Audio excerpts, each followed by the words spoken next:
नमस्कार। आओ सुनाओ में आपका स्वागत है। आज की कहानी है एक तरफा प्यार।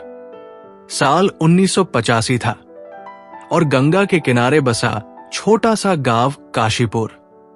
एक सुबह शिव, एक साधारण बढ़ई का बेटा, नदी किनारे बैठा था। उसकी पुरानी नाव एक लकड़ी के खूंटे से बंधी थी। उसकी आंखें गहरी और बेचैन उन सपनों से भरी थी जो उसकी साधारण जिंदगी की सीमाओं से कहीं बड़े थे। हालांकि उसकी जेबें खाली थीं, सिवाय कुछ सिक्कों और अनकही उम्मीदों के बोझ के। वो युवा था, मुश्किल से 20 साल का, जिसके खुरदुरे हाथों पर उसके काम की निशानियां थी और दिल में एक ऐसी चाहत जो क्षितिज से परे थी। जैसे ही वो अपनी मछली पकड़ने की जाल की मरम्मत कर रहा था, उसके आसपास की दुनिया एक शांत उत्सुकता के साथ गुनगुना रही थी। अचानक एक हंसी की आवाज ने उसकी तंद्रा तोड़ी, हल्की और बेफिक्र, जो पानी के उस पार से बहकर आई। शिव ने नजर उठाई, उसकी सांस अटक गई। वहां नदी के दूसरी ओर थी गंगा, गांव के सबसे धनी जमींदार की बेटी। वो एक चमकदार नाव में अपनी सहेलियों के साथ बैठी थी। उसकी लाल साड़ी हवा में तितली की तरह फड़फड़ा रही थी। उसकी मुस्कान सुबह के सूरज को भी मात दे रही थी, चमकदार और अप्राप्य, मानो नदी ने ही उसकी सुंदरता को गढ़ा हो। बाकी लड़कियां हंस रही थी, उनकी आवाजें हवा में घुल रही थी, मगर शिव की नजरें गंगा के आकर्षण पर टिकी थी। उसकी हंसी एक ऐसा संगीत थी जिसे सुनने की उसे कभी चाहत भी नहीं थी। क्या देख रहे हो, नाव वाले? गंगा ने शरारत भरे लहजे में पुकारा। उसकी सहेलियां हंसी से दोहरी हो गई, अपने मुंह पर हाथ रखकर और करीब झुककर। शिव हड़बड़ा गया, उसकी उंगलियां जाल पर फिसल गई। कुछ नहीं, बस नदी को देख रहा था। उसने बुदबुदाया, उसके गाल उसकी नजरों के नीचे गर्म हो गए। नदी को या मुझे? गंगा ने छेड़ा, उसकी आंखें चंचल चुनौती से चमक रही थी। उसने सिर झुकाया, अपनी लंबी चोटी को कंधे पर लहराने दिया और उसकी सहेलियां फिर से हंस पड़ी। अब झूठ मत बोलना, मैं यहां से तुम्हारी सपनीली आंखें देख सकती हूं। शिव का दिल धड़क उठा, शर्मिंदगी और कुछ गहरे अनाम भाव का मिश्रण। उसने सिर झुका लिया, जाल पर ध्यान देने का दिखावा किया, मगर गंगा के शब्द एक गीत की तरह उसके कानों में गूंज रहे थे। गंगा की नाव करीब आई, चप्पुओं ने पानी को चीरते हुए, और वो आगे झुकी। उसकी आवाज नकली फुसफुसाहट में बदल गई। बताओ नाव वाले, क्या बात है? कोई राजकुमारी ढूंढ रहे हो? शिव ने नजरें उठाई, उसकी आवाज हल्की और कांपती थी। नहीं, बस तुम्हारी हंसी सुनी तो देख लिया, उसने सच कहा।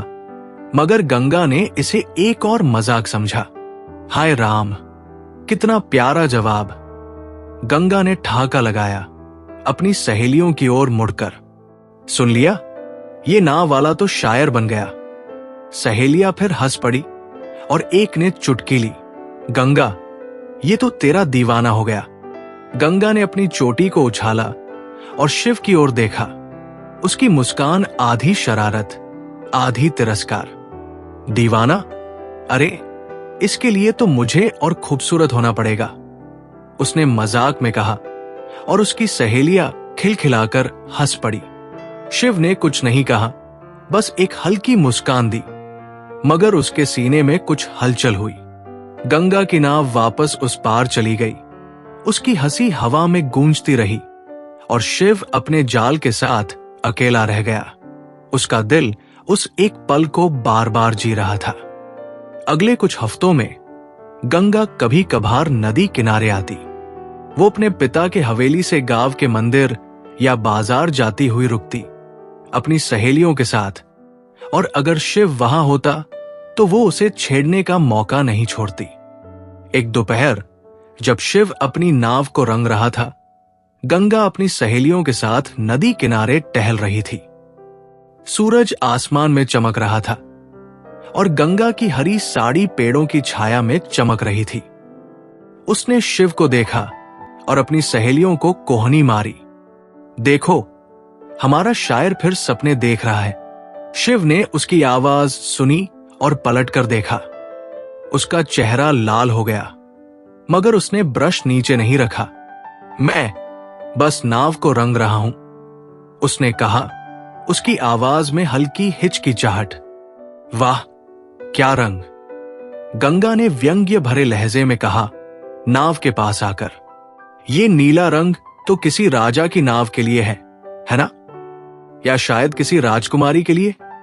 उसकी सहेलियां हंस पड़ी और एक ने कहा, गंगा, इसे बोल, ये नाव तेरे लिए बनाई है। गंगा ने नाटकीय अंदाज में हाथ अपने सीने पर रखा। मेरे लिए? हाय नाव वाले, तुम तो मुझे शर्मा दोगे। उसने शिव की ओर देखा। उसकी आंखें मजाक से चमक रही थी। बताओ, ये नाव मेरे लिए है? बोलो बोलो। शिव ने उसकी आंखों में देखा। उसका दिल तेजी से धड़क रहा था। उसे गंगा का मजाक समझ नहीं आया। उसे लगा कि शायद उसकी तारीफ में कुछ सच्चाई है। अगर तुम कहो तो ये नाव तुम्हारी, उसने धीरे से कहा। उसकी आवाज में एक ऐसी गर्मी थी जो गंगा को छू गई, मगर उसने इसे नजरअंदाज कर दिया। हाय, सुन लिया? गंगा ने अपनी सहेलियों की ओर मुड़कर कहा, ये मुझे अपनी नाव दे रहा है। अब मैं क्या नदी की रानी बन जाऊं? सहेलियां फिर हंस पड़ी और गंगा ने शिव को एक आखिरी चंचल नजर दी। ठीक है नाव वाले, इसे मेरे लिए तैयार रखना, शायद मैं कभी सैर करूं। वो हंसती हुई चली गई। उसकी सहेलियां उसके पीछे और शिव वही खड़ा रहा, उसका ब्रश हवा में रुका हुआ। उसे गंगा की हर बात सच्ची लगी, हर व्यंग्य एक तारीफ, हर हंसी एक न्योता। उस रात शिव अपने छोटे से मिट्टी के घर में लालटेन की रोशनी में बैठा एक छोटी सी लकड़ी की मूर्ति तराश रहा था। ये एक नन्हा सा कमल का फूल था जिसे वो गंगा के लिए बना रहा था। उसका दिल गंगा की हंसी से भरा था, उसकी चंचल बातों से, और उसने सोचा कि शायद वह भी उसे पसंद करती है। उसने मूर्ति को अपनी हथेली में रखा। उसकी उंगलियां उसकी चिकनी सतह पर फिर रही थी और उसने मन ही मन कहा, गंगा, तुम्हें यह पसंद आएगा। मगर उसे नहीं पता था कि गंगा के लिए यह सब एक खेल था, एक क्षणिक मनोरंजन जो वो अपनी सहेलियों के साथ बांटती थी। कुछ दिन बाद गंगा फिर नदी किनारे आई, इस बार मंदिर से लौटते हुए। वो अकेली नहीं थी, उसकी 2 सहेलियां राधा और मीना उसके साथ थी और वे तीनों किसी बात पर ठहाके लगा रही थी। शिव उस समय अपनी नाव में बैठा था, मछली पकड़ने की जाल को सुलझा रहा था। गंगा ने उसे देखा और अपनी सहेलियों को इशारा किया। देखो, हमारा नाव वाला फिर अपने सपनों में खोया है। शिव ने उसकी आवाज सुनी और उसका चेहरा चमक उठा। वो गंगा को देखकर मुस्कुराया, मगर उसकी मुस्कान में एक शर्मीलापन था।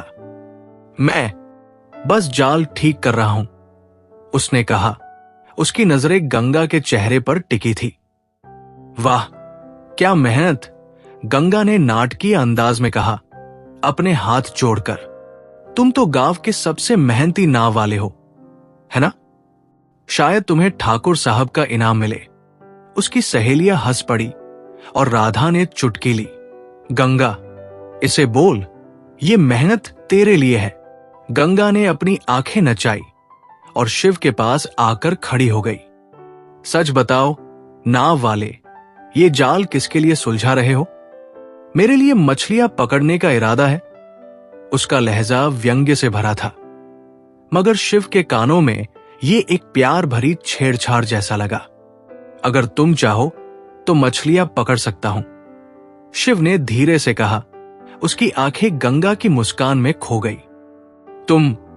तुम जो कहो मैं वही करूंगा। गंगा ने एक पल के लिए उसकी आंखों में देखा और फिर जोर से हंस पड़ी। हाय मीना, राधा, सुनो, ये तो मेरे लिए नदी खाली कर देगा, उसने अपनी सहेलियों की ओर मुड़कर कहा और वे तीनों हंसती हुई आगे बढ़ गई। चलो नाव वाले, मेहनत करते रहो, शायद मैं कभी मछलियां खाने आऊं। गंगा की आवाज हवा में गूंजती रही और शिव वही बैठा रहा। उसका दिल उसकी बातों को बार बार दोहरा रहा था। उसे लगा कि गंगा ने उसकी तारीफ की है, कि वो उसे सचमुच पसंद करती है। उस शाम शिव ने अपनी मूर्ति को पूरा किया। कमल का फूल अब और सुंदर लग रहा था। उसकी पंखुड़ियां इतनी नाजुक कि मानो हवा से हिल जाए। उसने इसे एक छोटे से कपड़े में लपेटा और सोचा कि अगली बार जब गंगा आए वो उसे ये देगा। उसने सोचा कि शायद ये मूर्ति गंगा को दिखाएगी कि वो कितना खास है, कि उसका दिल कितना गहरा है। मगर गंगा के लिए शिव सिर्फ एक मजाक था, एक ऐसा लड़का जिसे छेड़कर वो और उसकी सहेलियां हंसी मजाक कर सकती थी। कई दिन बीत गए और गंगा का नदी किनारे आना कम हो गया। वो अपने पिता की हवेली में व्यस्त थी, जहां ठाकुर साहब उसकी शादी की बातें कर रहे थे। मगर एक सुबह जब सूरज अभी पूरी तरह नहीं निकला था, गंगा अपनी सहेलियों के साथ फिर नदी किनारे आई। वे मंदिर में पूजा के लिए जा रही थी और गंगा का मूड चंचल था। शिव उस समय अपनी नाव को पानी में उतार रहा था। उसकी कमीज की आस्तीनें मोड़ी हुई थी और उसका चेहरा पसीने से चमक रहा था।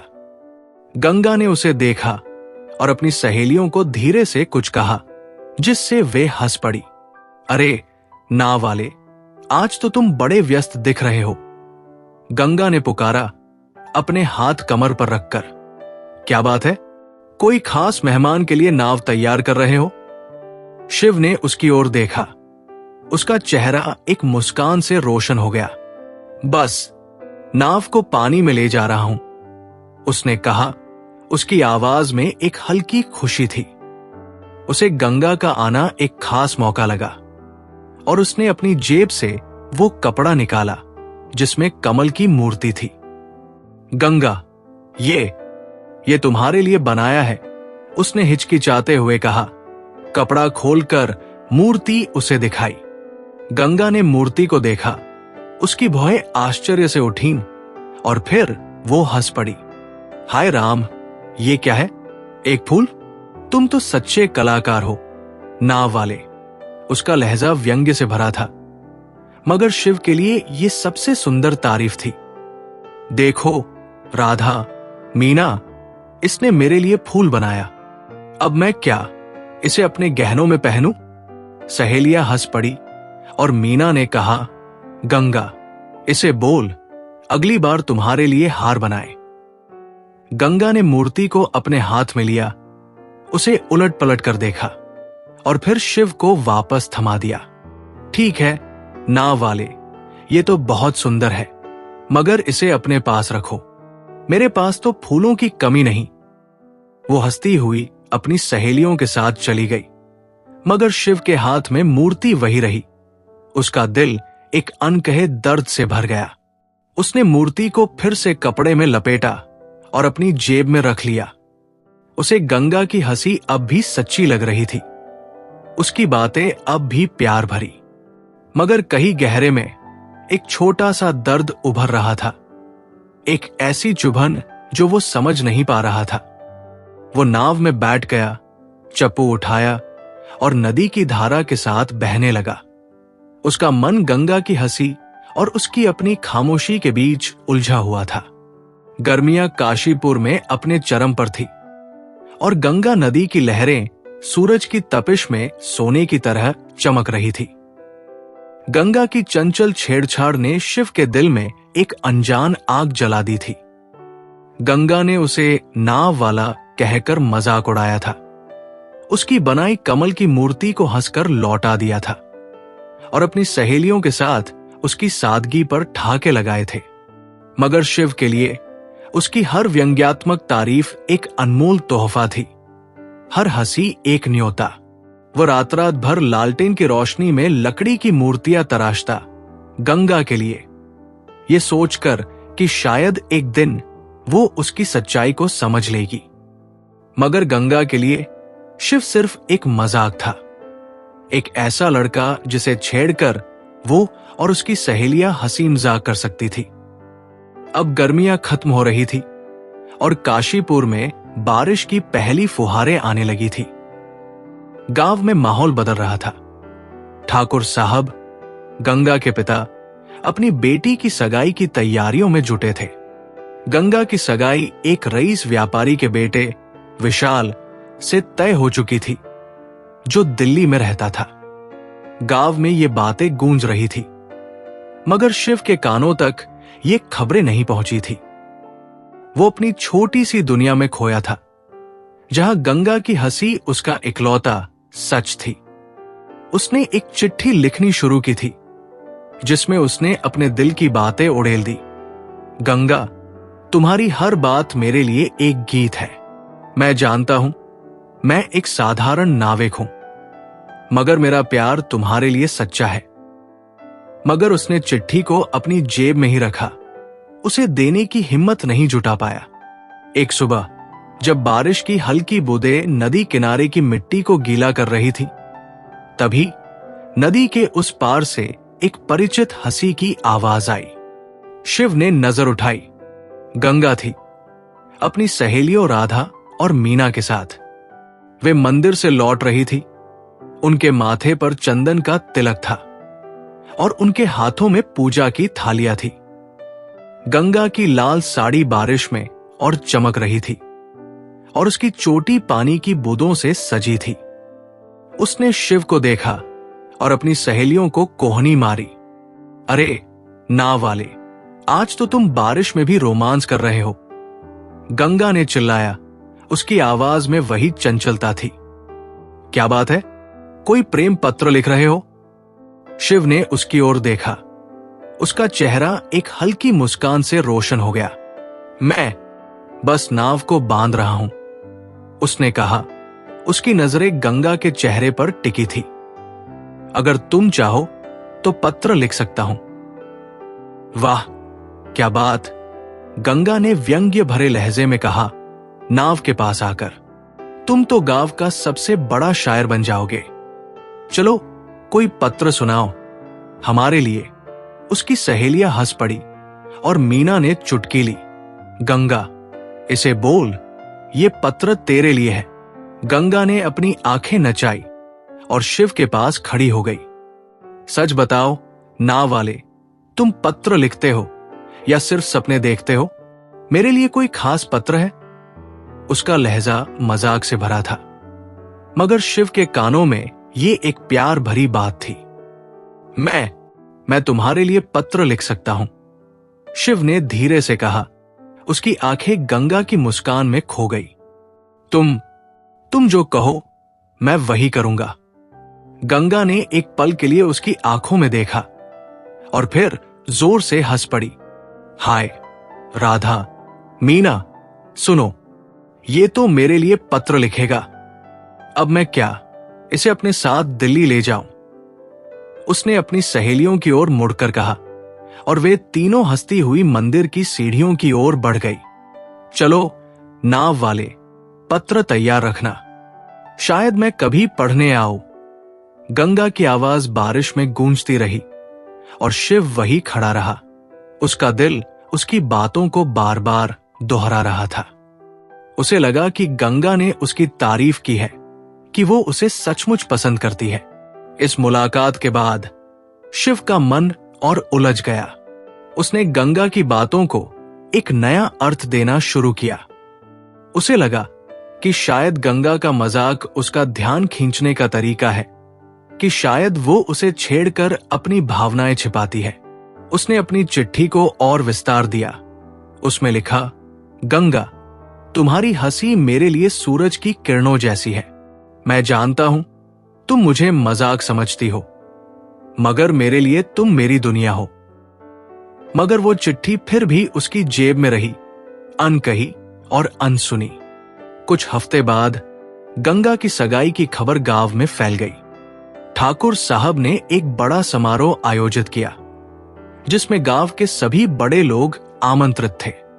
शिव को इस समारोह की भनक तब लगी जब उसने अपने पिता से सुना कि गंगा की सगाई दिल्ली के एक रईस लड़के से हो रही है। यह खबर उसके लिए एक तूफान की तरह थी। वो नदी किनारे गया, अपनी नाव में बैठा और चप्पू उठाए बिना पानी की लहरों को देखता रहा। उसका मन उलझ गया था। उसे समझ नहीं आ रहा था कि गंगा, जो उसे इतना छेड़ती थी, इतनी हंसती थी, किसी और से सगाई कैसे कर सकती है। उसने अपनी चिट्ठी को फिर से निकाला, उसे पढ़ा और फिर उसे अपनी जेब में वापस रख लिया। उसने सोचा कि शायद गंगा को उसका प्यार कभी समझ नहीं आएगा, मगर वो उसे खोना नहीं चाहता था। एक शाम जब सूरज डूब रहा था, शिव ने हिम्मत जुटाई। वो ठाकुर साहब की हवेली की ओर गया, जहां सगाई की तैयारियां चल रही थी। वो हवेली के बाहर खड़ा रहा, अपनी जेब में वो चिट्ठी और मूर्ति थामे। उसने गंगा को देखा, जो अपनी सहेलियों के साथ हवेली के आंगन में हंस रही थी। उसकी साड़ी रेशम की थी और उसकी मुस्कान पहले से भी चमकदार थी। शिव ने उसे पुकारने की कोशिश की, मगर उसकी आवाज उसके गले में अटक गई। तभी गंगा ने उसे देख लिया। उसने अपनी सहेलियों को कुछ कहा और वे हंस पड़ी। गंगा हवेली के दरवाजे तक आई। उसकी आंखें शरारत से चमक रही थी। अरे नाव वाले, तुम यहां क्या कर रहे हो? गंगा ने पूछा। उसका लहजा मजाक से भरा था। क्या बात है, मेरी सगाई का न्योता लेने आया हो? शिव ने उसकी आंखों में देखा। उसका दिल तेजी से धड़क रहा था। मैं बस तुमसे मिलने आया, उसने कहा। उसकी आवाज कांप रही थी। ये तुम्हारे लिए। उसने अपनी जेब से चिट्ठी निकाली और उसे गंगा की ओर बढ़ाया। गंगा ने चिट्ठी को देखा और हंस पड़ी। हाय राम, ये क्या है? एक और प्रेम पत्र? तुम तो सच्चे दीवाने हो, नाव वाले। उसने चिट्ठी को लिया, उसे खोला और उसकी पंक्तियों पर नजर डाली, मगर उसने उसे पढ़ा नहीं। उसने उसे मोड़कर अपनी सहेलियों को दिखाया। देखो राधा, मीना, इसने मेरे लिए कविता लिखी है। अब मैं क्या इसे अपने सगाई में बुलाऊं? सहेलियां हंस पड़ी और मीना ने कहा, गंगा, इसे बोल, अगली बार तुम्हारे लिए गीत गाए। गंगा ने चिट्ठी को शिव को वापस थमा दिया। ठीक है नाव वाले, ये तो बहुत सुंदर है, मगर इसे अपने पास रखो। मेरे पास तो प्रेम पत्रों की कमी नहीं। और हां, सगाई के दिन जरूर आना, खूब खाना पीना और मौज करना। वो हंसती हुई अपनी सहेलियों के साथ हवेली में चली गई और शिव वही खड़ा रहा। उसका दिल टूट गया। उस रात शिव नदी किनारे गया। वो अपनी नाव में बैठा, चप्पू उठाए बिना पानी की लहरों को देखता रहा। उसने अपनी चिट्ठी को फिर से निकाला, उसे पढ़ा और फिर उसे नदी में बहा दिया। उसकी आंखों में आंसू थे, मगर उसने उन्हें पोंछ लिया। उसने अपनी मूर्ति को अपनी हथेली में थामा और मन ही मन कहा, गंगा, तुम्हारा मजाक ही मेरी जिंदगी था। वो नहीं जानता था कि उसका ये दर्द उसे एक ऐसी राह पर ले जाएगा जहां से कोई वापसी नहीं थी। शिव को अब गंगा की हंसी नहीं, तिरस्कार सुनाई देने लगा था। कल की वो बात उसके जहन में घूम रही थी, जब गंगा ने कहा था, खाना खाने आना। शिव देर तक वही सोचता रहा। क्या वो मुझे भूखा समझती है? क्या मैं कोई जानवर हूं जो उसके दरवाजे पर खाना खा लेने आए और फिर अपने जंगल जैसे किनारे लौट जाए? क्या मेरी फटी कमीज और टूटी चप्पलें ही हैं जो मुझे लोगों की नजरों में मजाक बना देती हैं? वो खामोश बैठा अपनी नाव के सिरहाने पानी की ओर देख रहा था। मन के भीतर कोई लावा उबल रहा था, बिना शोर के, लेकिन सब कुछ जलाने के लिए काफी। उसने नाव के चारों ओर धीरे से हाथ फेरा, जैसे किसी अपने को आखिरी बार छू रहा हो। आंखें भर आई। ना कोई आवाज, ना कोई गिला, बस धीमे से कहा, तेरा मेरा साथ यहीं तक था। कमल का फूल उसने अपनी नाव के बीचों बीच रखा। आंसू टपकते गए, उस फूल पर गिरते रहे, मानो उसकी आत्मा उसी में उतर रही हो। और फिर एक आखिरी बार गंगा की हवेली की ओर देखा और बगैर किसी शोर के नदी की गहराई में उतर गया। 2 दिन बीत गए, शिव कहीं नहीं दिखा। गांव में अफवाहें फैलने लगी। कहीं कोई कहता शहर चला गया होगा, तो कोई बोला पगला गया है वो। तीसरे दिन नदी किनारे एक तैरता हुआ कपड़ा दिखा। लोग दौड़े, कपड़े को पकड़कर खींचा। शिव की लाश थी। गांव में मातम छा गया। खबर हवेली तक पहुंची। गंगा की सहेली भागती हुई उसके पास आई। लोग कह रहे हैं वो नाव वाला डूब गया। गंगा जो हमेशा हंसती रहती थी, पहली बार उसकी मुस्कान कहीं खो गई थी। चेहरा पीला पड़ गया, सांसें थमसी गई। ठाकुर के साथ वो भी वहां पहुंची। शिव के पिता उसके शरीर से लिपटे हुए रो रहे थे। गंगा की आंखों के सामने सब धुंधला पड़ने लगा। वो हंसी, वो खिंचाई, वो उलझने, और शिव की वो आंखें जो हर बार उसकी बातों को चुपचाप झेल जाती थी। ठाकुर नाव के पास गया। किसी ने धीरे से कहा, नाव के बीचों बीच कमल का फूल है और एक कागज पत्थर से दबा रखा है। कागज उठाया गया, खोला गया। गंगा वही खड़ी थी, सांस रोके, दिल थामे। कागज में लिखा था, गंगा, अब जा रहा हूं। मुझे अपने जाने का दुख नहीं है। दुख है तो इस बात का कि अब तुम्हें कौन हंसाएगा। मैं ही था, तुम्हारी मुस्कान की वजह। पर माफ करना, तुम्हारे यहां से जाने के बाद अकेले तड़प तड़प कर मरने से अच्छा लगा कि खुद ही चला जाओ। शायद तुम्हें कभी एक कम इंसान को खाना खिलाना पड़ा हो। तुम्हारा नाव वाला कागज गिर गया। गंगा वही जमीन पर गिर पड़ी। आंखों से आंसू, मुंह से कोई आवाज नहीं। ठाकुर ने उसे घर ले जाया। कुछ घंटे बीते, सहेलियां आई, सबने सारा किस्सा बताया। ठाकुर को कुछ समझ नहीं आया। शायद ये वही पल था जहां एक पिता को अपनी बेटी की मुस्कान में छिपे दर्द की सच्चाई समझ आई। वो गंगा के कमरे में गया। वो चुपचाप बिस्तर पर लेटी थी। उसने धीरे से पुकारा, कोई उत्तर नहीं। उसने चादर हटाई। गंगा की आंखें बंद थी। हमेशा के लिए गंगा अपने शिव के पास चली गई थी। अगर इस कहानी ने आपके दिल को छू लिया हो तो हमारे चैनल आओ सुनाओ को लाइक करें, शेयर करें और सब्सक्राइब करना न भूलें।